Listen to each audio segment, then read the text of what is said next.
Hello. So now I would like to tell a little bit about compassion.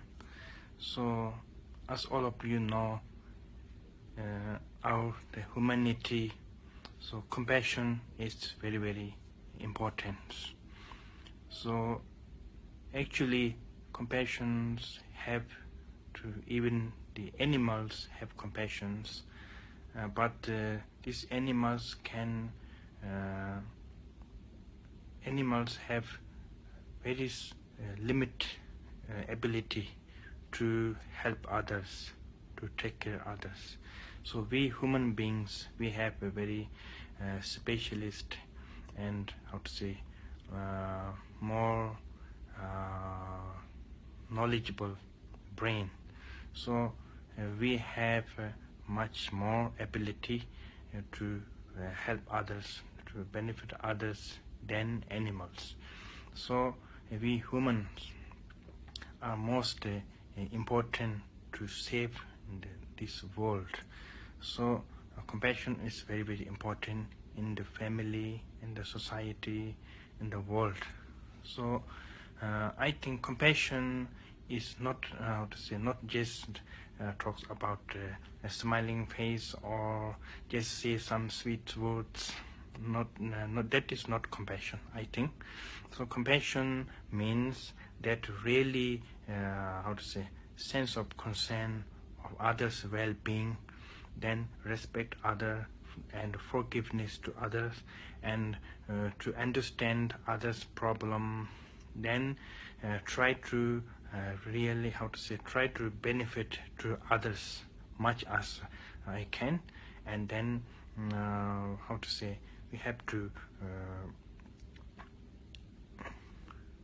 we have to treat others like usually we treat to myself, take advantage. So we also we put other beings, we put in the my side.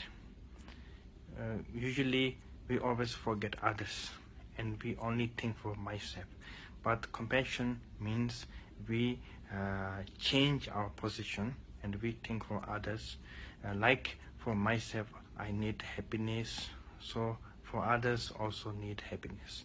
So for myself, I need forgiveness, so for others also need forgiveness, So that kind of really sense of concern to others' well-being and really really respect and forgiveness, and really take care and really to understand others' problems, and then if there's any problems, then we communicate to others with respectful. So that is really I think compassion. Compassion means more thing for others. I think that is compassion. And then through that, then from body we help others, from speech we talk nice ways, and from mind we always keep love and compassion to others. So this is I just like to express so about my compassion. Thank you. See you. Hello, touch the leg. Good afternoon. So I'm really not sure if my video teaching makes a benefit to others or make some bothering to others. I'm not sure, but anyway, today I came back again for my video teaching. So everybody, very nice to see you again. Then today I would just like to talk a little bit about meditation. So in the now 21st century, now many young people are very interesting about meditation, because in the new generation there are many disasters, distractions, and many developed. So that's why many people have lots of distractions in our mind, and stress and depression and hope and fear. Because of this all become because of we have too much hope and fear. So that's why have stress and depressions and worry. So meditation is very, very important. It's very much like medicine for cure our mind, to become our mind more happiness and more peacefully. So meditation is not only for the next life or for enlightenment, So meditation is also is for the happy life. So it's very, very important. So meditation is, in the one hand, meditation is very simple. On one hand, it's very difficult. One hand is very simple because meditation means you just watching your mind, watching our mind. It's very much like watching movie, Our mind is like movie. So in the movie, there shows many different things. Now action movies, there are many wars or fightings or many different things shows in the movie. But nothing is happening, So our mind, there are many things happen in our mind. We think we just sit in the chair, comfortable chair, or we just think we sleep in the bed. But our mind never rests. Even we sleep.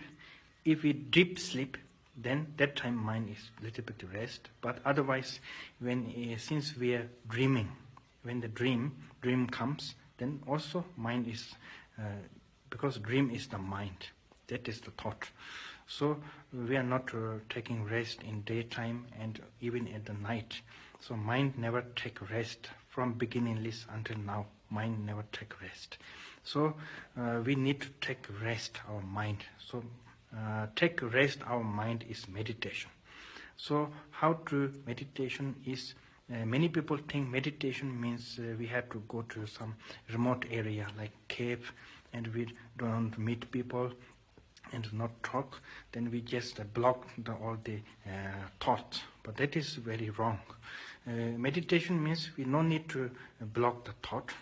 We should welcome every thought, good thought, bad thought, any kind of thought we should welcome in our mind. But we no need to listen to the thought. We no need to, we no need to stop the thought. We no need to listen to the thought. We no need to block the thought. We no need to run after the thought. Usually we just run after the thought. Whatever we think, we just run after the thought, Meditation means we no need to run after the thought. But what we need is awareness mind. So awareness, since we have awareness mind, that is meditation.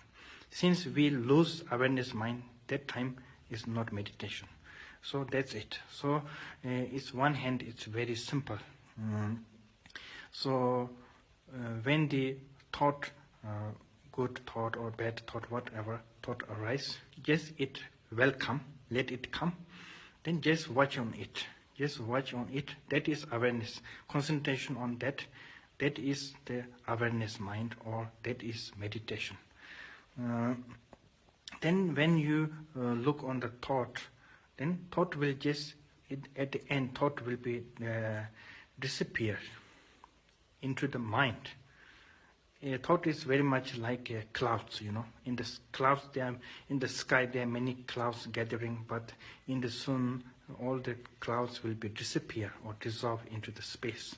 So thought, how many thought arise?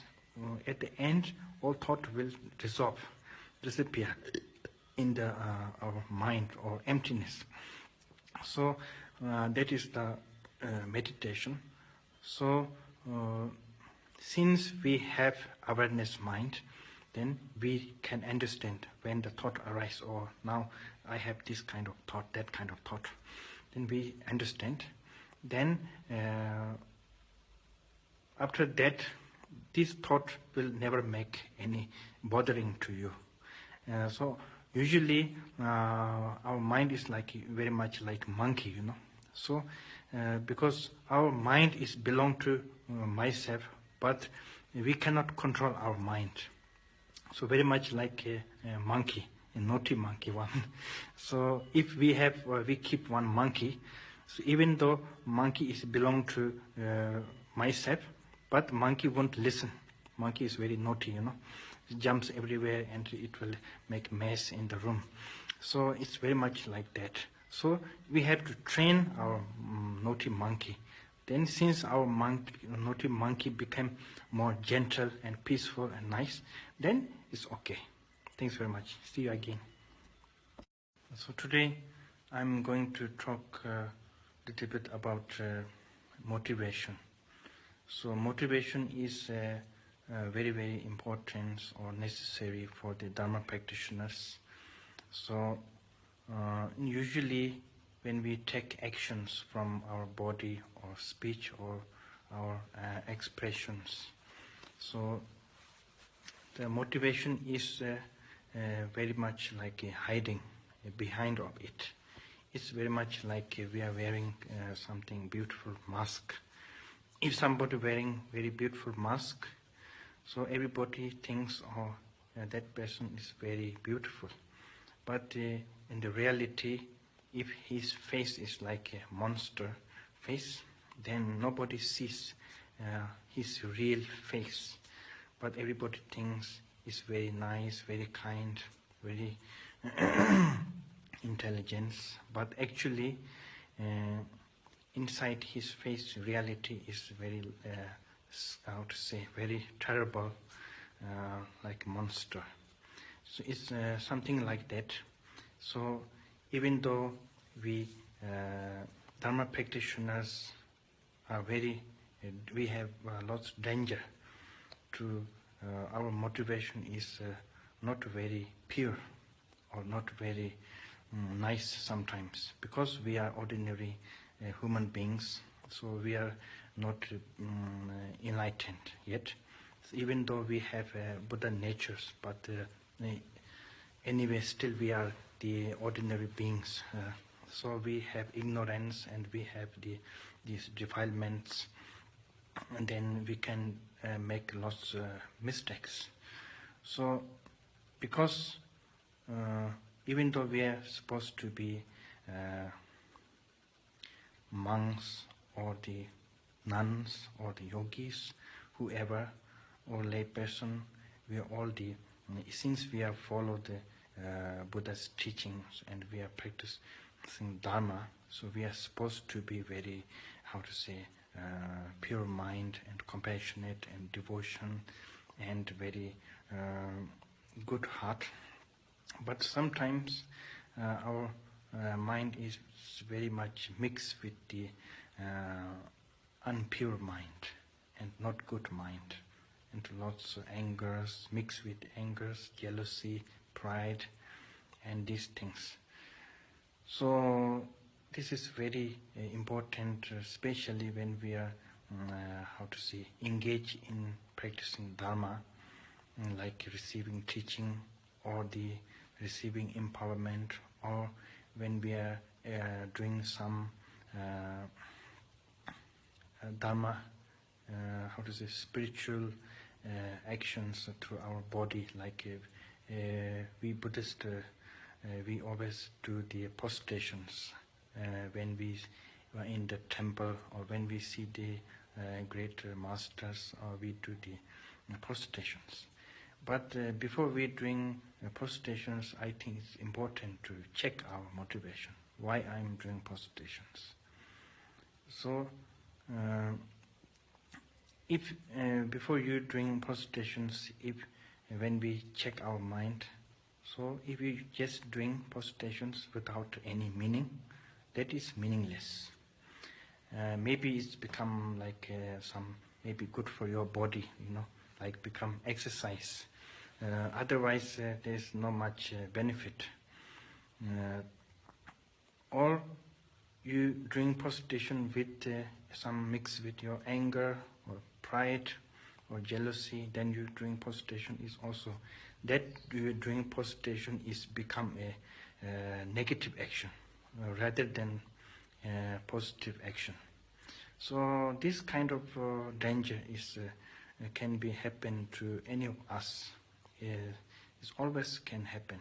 So this motivation is very very important, and this also not very easy to understand.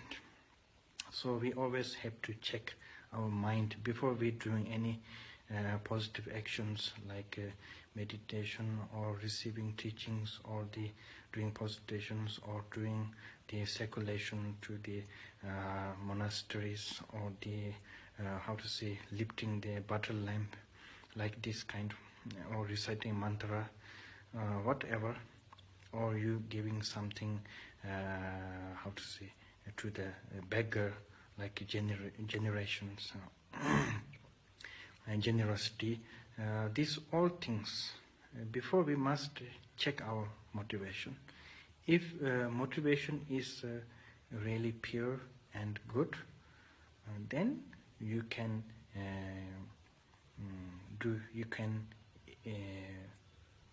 commit that actions, and then you can dedicate that merit for all the sentient beings for the enlightenment.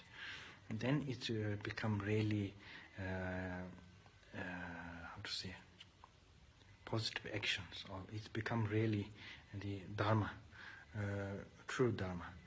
So usually we always talk about Dharma, teaching, but if our motivation is not right, not correct, then whatever we do is become like just something drama, drama. It's become like drama. Then it cannot have any benefit from. We cannot get any benefit from this Dharma, because this Dharma is we mix with our impure motivation. So it's very much become like if there's very nice food, and then in the food, if we mix some poison, then even the food is very delicious. Also food is very nice, but food is mixed with poison. So if somebody eat that food, then that person will get sick or die. So even though we think we are practicing Dharma, but if our motivation is not right, then our Dharma is not become Dharma. So and there's some teachings, some great masters says it's like just fake, just fake Dharma. It's like not the true Dharma. So it's like a mirror. When we look in the mirror, there's one, you can see there's one very similar like you in the mirror, but actually that is fake, there's nobody. So our motivation is very important for the our own Dharma practitioners. Thanks very much. Hello everyone. So the point of meditation is, as I mentioned earlier, the point of meditation is awareness mind, or the consciousness mind. In Tibetan language we say Drenpa. So Drenpa means awareness mind or the consciousness mind. So since we have this awareness mind or consciousness mind, then any thought cannot disturb or bothering our meditation. So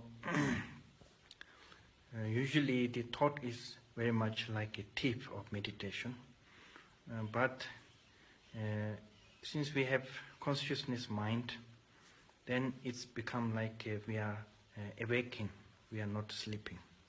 So if we are not sleeping, we are awakened, then thieves cannot get easily into your room, and they cannot take your money or iPhone or whatever. So if you are in sleep, then thieves can get into your room very easily, and they can take your iPhones or whatever. So it's very much like that. So when the thought comes, then we should not stop the thought, but we should not follow the thought. So that is the point. It's not necessary to stop the thought, because thought itself is part of the mind. So this is the kind of nature of mind. So it's with the thought. We cannot block the thought. So the way of meditation is very much like let it come and let it go. This is the, I think, point of meditation. Let it come means you let it come any kind of thought, positive thought, negative thought, or just normal thought. Whatever thought arise, you just let it come, but let it go, and you should not, you should not clinging on it. You should not clinging or attachment on the thought, and then thought will just disappear. Thought is very much like a bubble in the water, In water there are so many bubbles coming, many bubbles popping. Some bubbles are very big, some bubbles very small, but anyway all these bubbles will just disappear or dissolve into the water, So it's very much like that. How much thought comes, very strong emotions, very strong feelings, but all this will dissolve or disappear. This is the how thought arise. But then, if since we have consciousness mind, then even the thought comes, thought cannot bother our meditation.